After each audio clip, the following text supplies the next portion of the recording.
We are here with Mohammed Kang, author of Logos Dethroned, as well as from the Machine Lies YouTube channel, a very interesting thinker out in these spheres. He doesn't want to be called a philosopher, I just asked him, but to me, he very much is. As far as technology and consciousness goes, he's a very innovative thinker. Dr. Skrbina was your professor, I believe, right? And how would you introduce yourself, Mom? Right. I learned a lot of what I know from Dr. David Skrbina in terms of philosophy, but that's why I don't really bill myself as a philosopher because obviously he studied at a PhD level, right, in philosophy and he could tell you all about Plato and Aristotle, and he's a sort of a classical thinker, right? He thinks that philosophy should go back to sort of the classical mode of thinking, right? And he found a lot of good ideas in the Greeks, right? So when I wanted to challenge, sort of the ideas of Dr. Skrbina, I wanted to argue with him about if technology, right, could be sort of morally neutral, right? That was the first thing I argued with him. I thought that, technology is not good or bad, right? It sort of depends on how you use it, right? And the more I argued with Dr. Skrbina, I found that that was a wrong way of thinking, right? Meaning that technology itself imbues certain values, right? Like, for example, like, efficiency, right? Control, right? It has a built-in need for sort of technological progress and innovation, right? And this works whether you deal with a capitalist system, right? Because in a capitalist system, you need more and more, new products to invest in, right? So that's what sort of drives innovation in a capitalist system.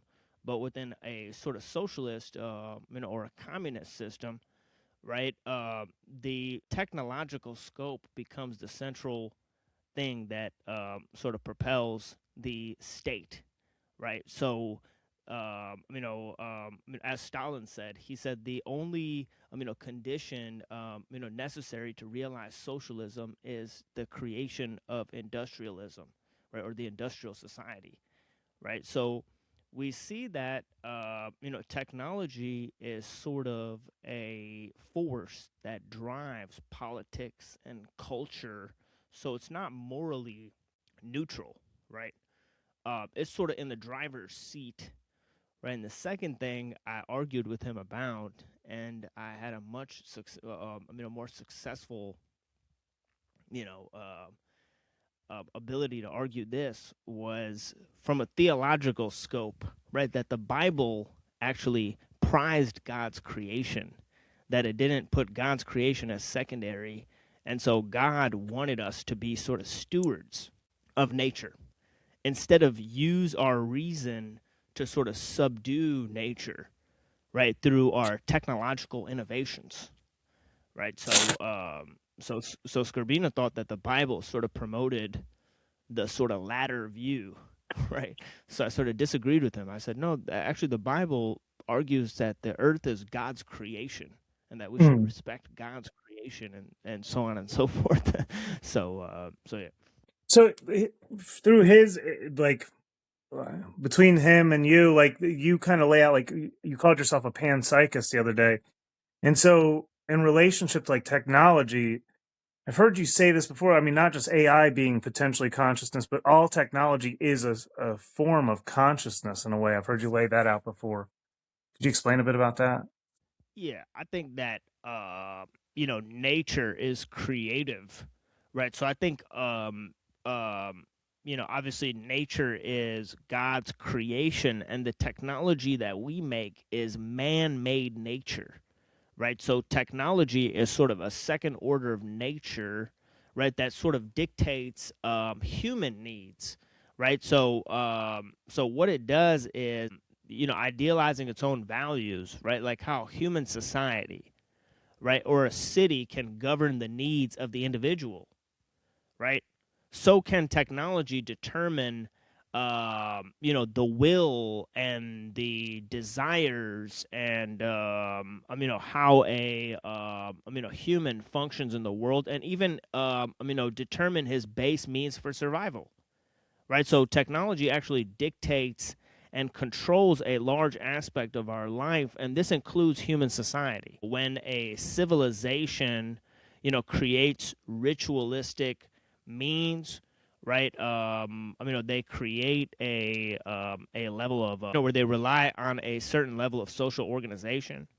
Then there's naturally going to be the use of technique that precedes human will or desire, right? And so this whole idea of sort of when a city determines the needs of the individual, right? Another way to put it is, man becomes guided or controlled by his own creations, right?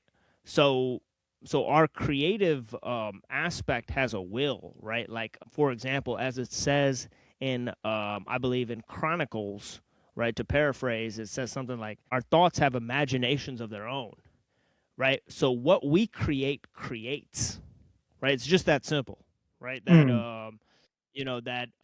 We don't decide what our creations are used for, and actually the most fundamental thing is writing, right? The process of writing, right? Because the words cannot defend themselves, and anyone can change the meaning, right? The meaning can change over time. mm, Okay, so the meaning is sort of fluid, and we are living in an age where you know content is totally plastic, right? So in a realm of content plasticity, right, you have a total context dependency, right? So you have the over layer of contextualization and meaning that sort of controls the dialogue, right? Controls the narrative, right? So this whole idea of how language and words can sort of shift how we perceive reality, and of course Plato describes this in two places, right? He describes it in the Phaedrus, right, where he says that writing is one of the most dangerous inventions, right? And then secondly in the Cave, where he shows how a alternate reality could be used to prescribe means, where people could totally rely on false means to perceive their own survival, their relationship to the world, and their relationship to symbols. The key thing is their relationship to symbols, right? mm. Man, what is it? Oh, you say it all the time. Man is a symbol. What is it? Symbol making. What is it? Yeah. Yeah, that's from Mumford. That man is a symbol making animal instead of a Mm, tool making animal, right? So he defines man not in terms of his ability to create tools and new technologies, but the more basic desire to have a symbolic frame of reference, right? That actually amplifies our technological means, right? and that symbolic frame of reference can be restricted by the technology that we use in ways that we don't even really comprehend. Oh yeah. Oh yeah. The Mm. medium is the message, right? If you can control what somebody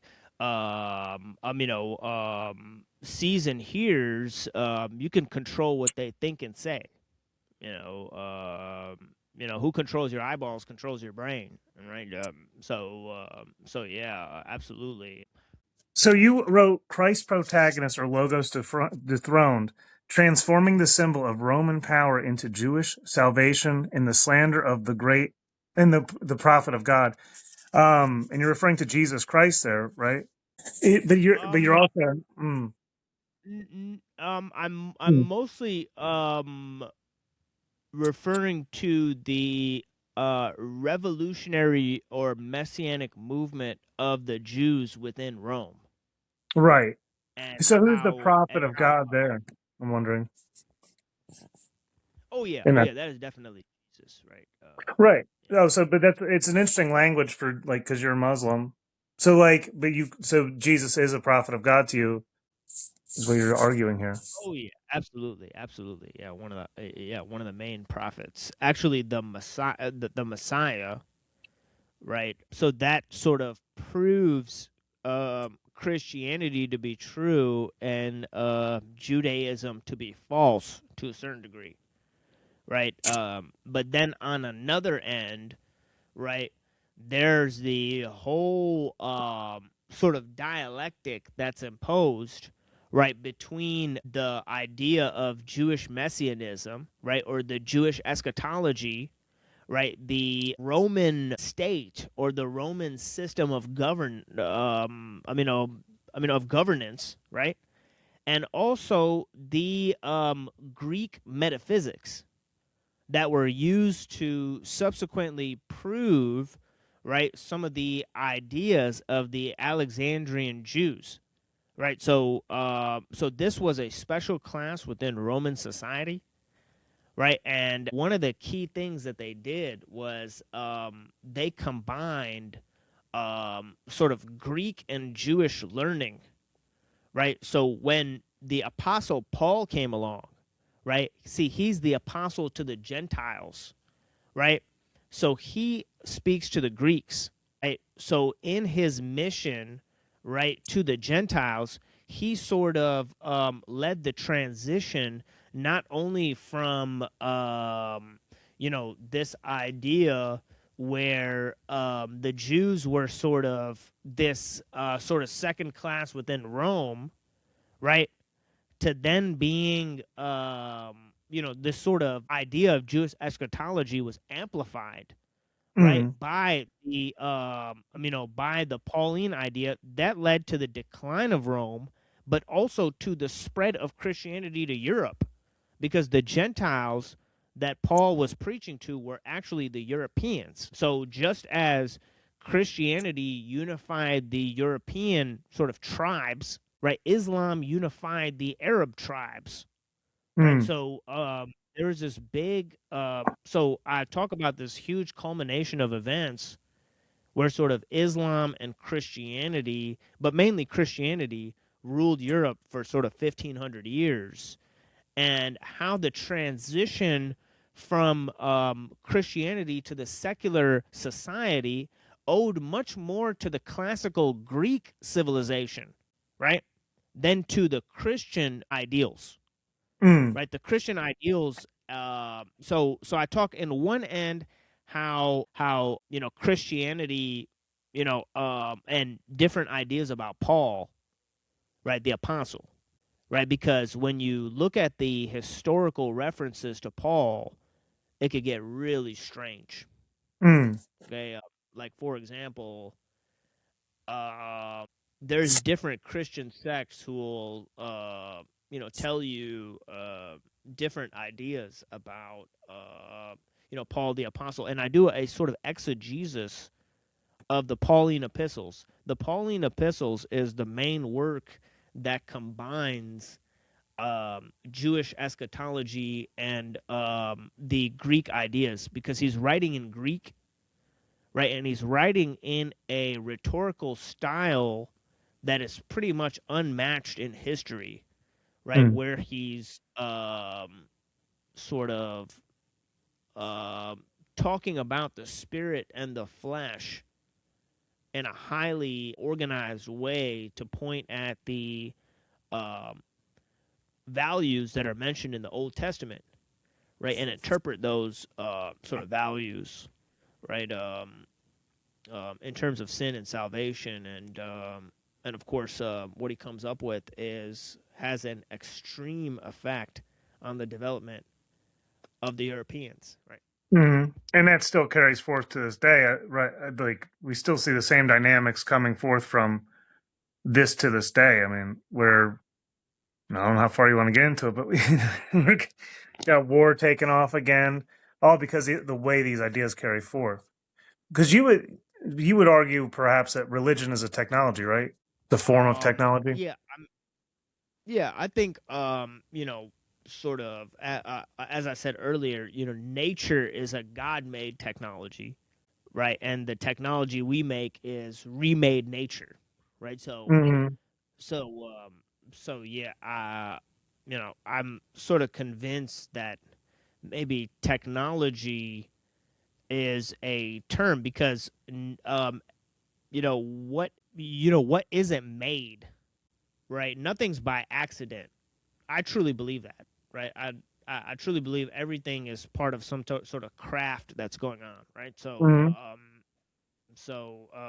At the highest level, it's God making things, right? But obviously we're made in God's image, so there's so on and so forth. Right. In the same way that he made us, and then we go forth and we create what we create creates, like you were saying. Well, as far as like, so healinglaw.com, like this whole website, I started studying like natural health and all this and seeing how these systems come forth. And, Rockefeller basically, turned oil into these synthetic drugs, and we got rid of the natural medicine. And it's basically like what you were saying, second class nature. Rather than using white willow bark, we synthesize aspirin. Or, yeah, I think, yeah, aspirin synthesized. Whatever. All these different things come from these plant compounds we find in nature. Then we make this second class order out of it because the technology can be controlled by the creatures of the state, the corporations, and for profit and all this. Um, how? Hmm. I don't know where to go with that, man. Because you think so deep, you get me going so many different directions. I can't even like keep it together, man. Yeah. Well, that's one of the main points that I explore is that through the sort of implementation of this global system, right, there's been a dual effect. One is sort of the destruction of wild nature, and the other is sort of the loss of traditions, right? So the traditions used to be tied to the ethnic, structure of the language and the culture, right, of the particular people, right? That's been lost because of liberalism, of this global system of international trade, importing culture and technology and education and so on and so forth, right, to create this global monoculture. But monoculture also applies in terms of the plants, right, and the destruction of wild nature. Because what we've done is, through the implementation of things like, IG Farben and all these things, right, where I think it was Fritz Haber who created the Haber method, right, where you could take synthetic nitrogen, right. I think they applied petroleum to ammonium nitrate and got synthetic nitrogen, right? From this chemical extraction process, right? Right. And through this, they were able to um, use the synthetic nitrogen to plant seeds year round, right? And of Oh. course, they could use this, the monoculture and the pesticides, right? And that's Mhm. another thing that Fritz Haber innovated was this use of pesticides, which they actually theorized was created from Zyklon B, right? It's amazing how many of these implements actually were used later. I think Monsanto may have created chemotherapy from mustard gas, right? So they actually given people, mustard gas to try to heal them from cancer, right? In conjunction with radiation. Well, obviously the rise in cancer is caused by the use of synthetic food and drugs, right? Right. And the use of synthetic chemicals, right, that are Mhm. poisoning human beings, including the pesticides, which have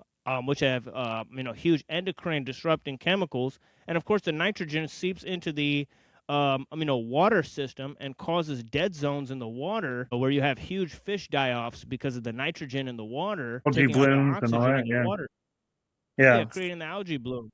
So these are things that most people don't know about, and most people aren't aware of the food system and the system of natural gas and petroleum and how it's used to derive the food, and of course the petrochemicals and the pesticides, and how there's so many cleaning supplies and soaps and like aluminum foil and whatnot. All these things have endocrine disrupting chemicals in them, right? That are used, and of course, a lot of these organizations, right? I think there's a huge ball,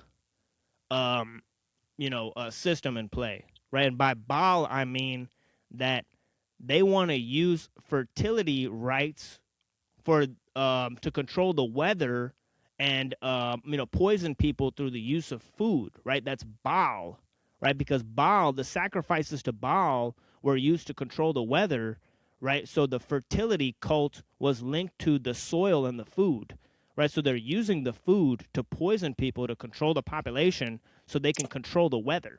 I mean, right? So that sounds like people who pray to Baal. In other words, There's definitely some dark forces involved here, man. Because the amount of things that go wrong, it's like every piece of technology, all the food is poison. It can't just be normal. It has to be extra processed with extra ingredients, and a lot of these are like talking about the Monsanto and their inventions. I mean, I think they made Agent Orange, and they supposedly had something to do with inventing the first nuclear weapon. And of course, they had Roundup, which we just found out recently was causing all sorts of cancer.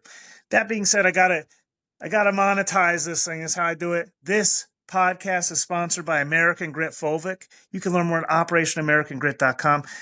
TML, do you know much about fulvic acid? Because it actually ties into what you're talking about there with this chemical waste. Yeah, something about oil that's like stored in the earth through organic processes or something like that, right? It's very similar to oil. Like oil would, fulvic acid would sit in the earth long enough, it would become oil, coal, or tar. But the way that it sits in the earth, it's still bioavailable. It holds this electronic charge, like this organic, like because of the organic carbon structure of it holds this charge that needs to be released. And it feeds all these beneficial bacteria and microbes. In fact, cities have, when they have a PFOA, like pollutants in the waterway from all these synthetic chemicals being spilled into the water, they will actually take fulvic acid and they'll dump it into the water, and it will renaturalize the synthetic in there, and like pulls it out and renaturalizes it, because it's kind of the cousin of oil, coal, and tar, and it identifies with it somehow, and it somehow pulls it apart. It's fascinating stuff, the research they've done. And it's basically, it can heal the soil with all these synthetic fertilizers that we're using.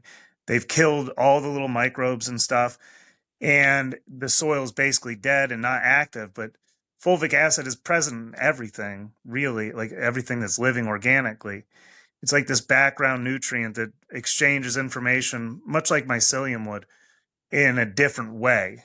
It's still, it's still, I don't know. It's too much about that, but yeah, like the fulvic acid fascinates me because, yeah, Rockefeller took the synthetic drugs and made these pollutants and these estrogen mimickers, these phytochemicals, which disrupt our bodies terribly. And it seems that nature has its own little design about how to heal us, and that there's a lot of different ways to do that, but fulvic acid seems to be one of those ways that we can pull that crap out, at least to some extent. Yeah, I've heard like, that oyster mushrooms can like break down oil spills, and they spray like, chemical dispersants on the oil spills, and it doesn't break it down. So it's incredible what nature can do. It can work with, incredible, chemicals that are, I guess, incredibly virulent, that it took us great pain and effort to create, but there's sort of compounds in nature that could break them down very easily. Mm-hmm. So that is sort of a miracle in and of itself, right? If we look at the information that's in nature, right, and study nature instead of trying to create new new machines as a replacement for nature that actually destroy wild nature and the information contained therein. Right, so this is a huge problem that we're facing on a global scale. Is people who don't avail themselves of a sort of real science or a real sort of alchemization of human knowledge in terms of corresponding with nature, right? Yeah, absolutely. And that's the main focus about like how I started this site. It's like clearly we're working against nature. And if you just work with nature, if people would just be a little bit more aware of it, they would have healthier, happier lives. They wouldn't be dragged into this medical system that takes everything that they own before they die. I mean, it's incredible how backwards things are. Yeah, that's why I think the solution is in nature, in replanting wild nature, and studying what the local plants are and what nature has to offer, and sort of becoming um, people who engage in this practice of figuring out sort of what goes where, and like I know there's lots of land race strains around the world. Like cannabis is from the mountains of India, right? Apples are from the forests of Kazakhstan, and I know coffee is from Ethiopia. So these things grow native to certain lands, right? They've been exported around the world and hybridized and planted in different areas. But of course, if you know go to the land race, right, you'll see that it is a powerful product that nature created, right? Like some of the Ethiopian strains of coffee are like the strongest, right? Right, or whatever. Yeah. So it's like nature can create is sometimes much more powerful. Yeah, absolutely. And it's always, well, if it's not more powerful, it's more energy efficient somehow. Like the efficiency of nature is unmatched. The technology we make is like, I mean, it's always has its costs, and it might appear to be more efficient, but there's always these hidden costs where it just proves itself not to be. Yeah, I and I don't. think Mhm. in finding an ideal to the world technological system, there's no more perfect ideal than wild nature. Yeah, Yeah. I love that concept, wild nature. Yeah. Well, I don't want to take up too much of your time here, Mohammed. Do you have Thank you for having where me. can people find you? And you your books available on Amazon, right? Yeah. We got books available on the major retailing sites, Amazon or Barnes and Nobles or whatever. You can also email me alternatively for a free PDF copy. Right, I don't have the resources to send books out to everyone who emails me, but the thing is that they are free. The machine lies 0 at gmail.com, right? You could send me an email there to get in contact with me. Obviously, we hold a public forum on the Machine Lies YouTube channel. There we have a lot of content where I ruminate on on a lot of the research that we've compiled in terms of a lot of the ideas that I brought up here. So if you guys have interest in that or to correspond with us there, we have an open public forum there on Tuesday, Wednesday, and Saturday night, usually at 9:15 p.m. Eastern time. So yeah, so come check us out there. But thank you so much for having me, and um, it's always a pleasure, Doug. Blessings, brother. Blessings, man. Thank you so much for coming onto the show to help me get this podcast started. And yes, always a pleasure to speak with you. Without further ado, and I'll put the links in the description for all your stuff. I'll get that together when I put this out. Without further ado, thank you, Muhammad Kang, for coming on here. The Machine Lies. Great talking to you. This has been the Healing Law Podcast. Y'all take care now. Yeah, peace. When you walk out of here today, don't be afraid to remind our government that they work for.